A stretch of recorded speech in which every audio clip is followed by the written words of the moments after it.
What's going on, my trainer club? Today we're gonna look at the top tips to help you maximize out on Candela's XP bonus event from the Dortmund Pokemon Go Fest. So you know what time it is. Welcome to the Trainer Club. Here we go.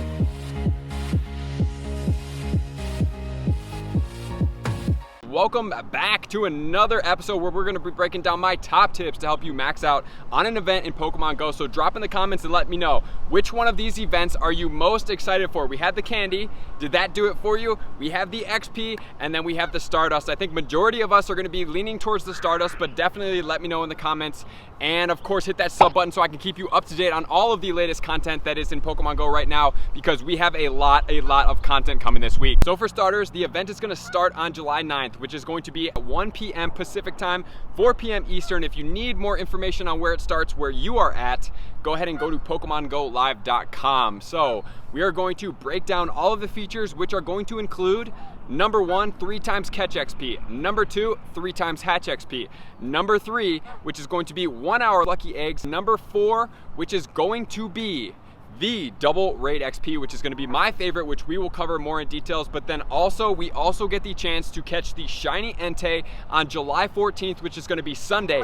And fortunate for us, the bonuses are going to occur during the middle of this event, so we can do the Entei with the raid bonuses. So we are going to have top tips to help max out Entei coming later this week. We're going to have our raid boss catch guides for the Mewtwo and for the Entei. So I'm telling you, this is the week to be playing Pokemon Go. So let's start this. My tip number 1 is going to be, make sure to max out as much as possible with the event bonuses that are happening. So we have the raid XP, which is going to be the best, most lucrative XP that you can get. So a lot of people may be wondering, and I'm going to ponder this with you guys, why do I need more XP after I'm 40, right? What if at some point they decide to raise the level cap to 50 and then the total XP needed is going to be 50 million? Or what if it's 100 million? What if all of these events that you could proactively be playing and enjoying yourself, because we have sweet raid bosses, which we're going to have shiny Entei potential. We have the Mewtwo Armored coming out as well. What if all of these raids, you could have been popping a lucky egg and you could be getting 40,000 XP for every raid, and it could have been accumulating you over 50, close to 100, over 100, close to 200, whatever that may be to you. And instead you decided not to do this, and then you have to reactively, right? Because then after the level cap switches, then you have to go and do all that.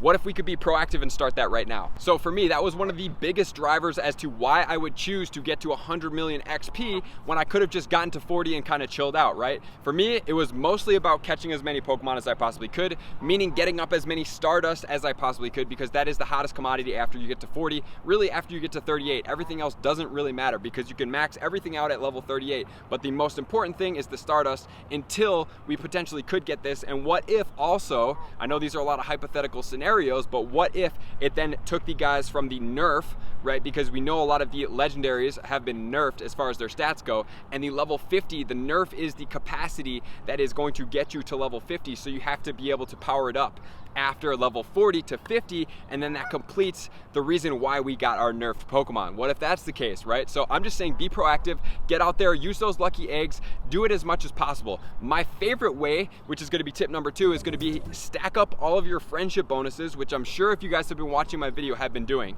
And either do it because you have 1 hour lucky eggs, you're only going to need 3 for the Entei day. You could stack one a little bit earlier and go for 4 and start popping your gifts maybe around, let's say if the event starts at 4, start at 3:30, tell all your friends like, okay, we're popping our gifts, we're hitting best friends, we're hitting ultra friends, we're hitting great friends. I know a lot of people like great friends don't really matter, but if you can stack like 5 or 10 on there, and then you can add in some ultra friends, right? You stack in 5 great friends at 20,000 XP, that's 100,000 XP, right? That's like doing 3 raids, a little bit under 3 raids with this double XP, all in a matter of like 30 seconds, right? It's exponential. And then you go out and then you do your raids. So we're compounding all of our XP right now.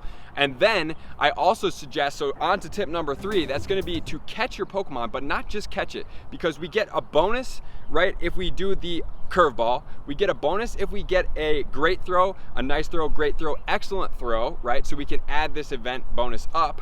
And then we also get a bonus if we catch it on the first time. So if we're using Ultra Balls, first ball, ultra ball, curveball, we are going to get a lot of XP. So the total on a catch is going to be 260 XP. We get 100 for catching a Pokemon, we get 10 for the curveball, we get 100 for an excellent throw, and then we're going to get 50 for catching it first time, which adds all the way up to 260 XP.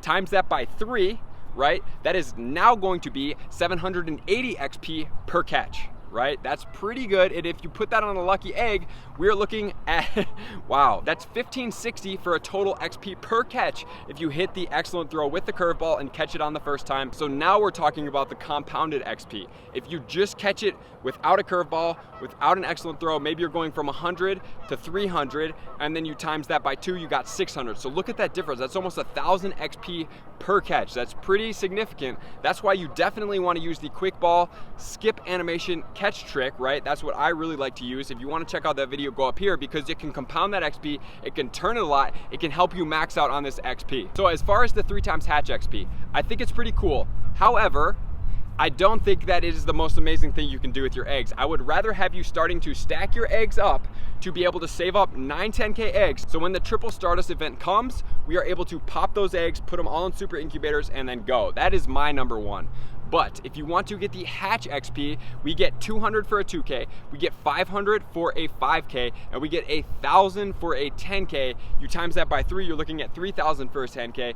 You're looking at 1,500 for a 5K, and you're looking at 600 for a 2K. So it does add up. And then you can lucky egg that as well and multiply that, so it could be all the way to 6,000 per egg, which is pretty good if you're doing 10Ks. But the better thing in my eyes is to wait to stack those guys. So just churn the eggs. Don't make it your focal point, because you can catch 2 Pokemon with those bonuses that I talked about on a lucky egg, and that's 3,000 XP if you weren't using a lucky egg on a 10K, right?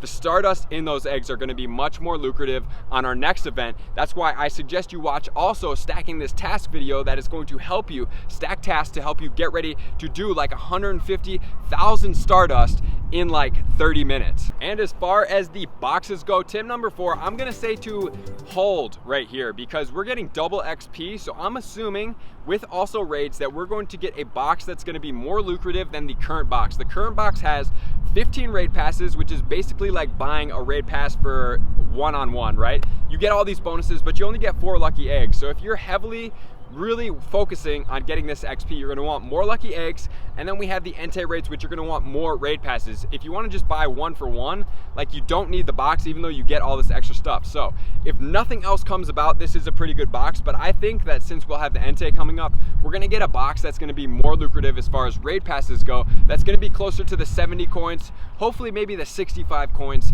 per raid pass. That is the most ideal scenario that we could possibly get. Like last summer, we got a 24 raid pass for 1,480 coins, which is almost 50 coins per raid pass. That is absolutely phenomenal. If that ever happens again, I suggest going to Costco, maybe getting that $85 for $100 worth of coins, because that happens at Costco. You can buy that, stack up on those coins, and then just buy a bunch of those boxes, and you'll be stacked up for a good amount of time. And then my tip number 5 is going to be, make sure to have everything ready for this ENTEI raid. You want to start prepping right now. You want to make sure you have the boxes. You want to make sure that you have your XP ready. You want to make sure you have your 3 lucky eggs saved up. You want to make sure that you're on your way with all your best friends, getting stacked and ready. You also want to make sure that you watch all of my videos that are going to be coming out later this week, so you know how to catch ENTEI, you know what the 100% IVs are, you know exactly what you need to do, and you know how to maximize. So another thing that you also can do is you can lure stops in a close proximity, walk around. I don't suggest the gotcha, even though you can get a lot of XP right here. Gotcha and pluses are more for like the Stardust grind. If you're looking for the XP, you want to catch as many Pokemon as you can, because it's more lucrative to get those bonuses each and every time than it is to let it catch in the background, because you're not going to get a curveball bonus, you're not going to get an excellent throw bonus, you're just going to get a catch bonus. So have those gotchas and the pluses running when you're doing the ENTEI raids. Great background XP. Not the best XP when you're consciously playing. It's better for you to have the XP from actually throwing the ball than it is for you to not be. So that quick catch trick is going to be exactly what you need to do for the maximize on the XP. Video application for a reality show? No. Oh, man. Pokemon Go YouTube channel. All right. Good guess though.